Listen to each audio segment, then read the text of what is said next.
Hey everybody, it's Andrew Rink with Remax in Regina. I'm here with Jordan Schnitzler, the principal broker and owner at DLC First Choice Mortgages here in Regina. And today we're going to talk about the importance of getting pre-qualified prior to purchasing a house. So Jordan's going to explain the ins and outs of how that works so you can better understand and educate yourself along the way.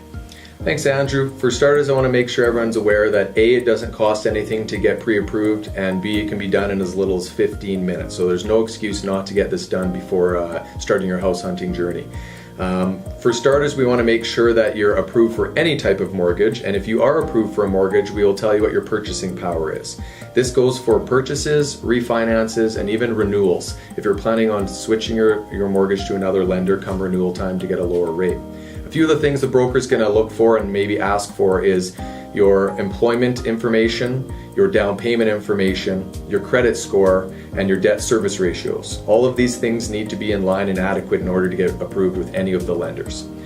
We will also be discussing some of the documentation that's required by the underwriters, some of the timelines associated with getting the mortgage in place, and lastly, the closing costs, which are needed on top of your minimum down payment requirement.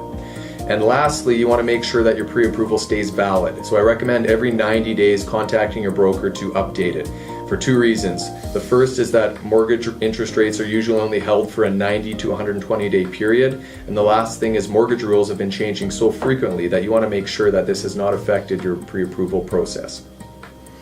So as a realtor, it's so vitally important that you get this pre-qualification done prior to looking for a home with Jordan, because that way you know exactly what price range you're going to be looking for a home. Because there's so many people involved when it comes to purchasing a home: buyers, sellers, lenders, lawyers, realtors, many different types of inspectors. So it's vital to know exactly what price point you can look at or look through so that you don't have to end up wasting all these people's times when you end up buying a house. So thanks again for tuning in. Take care.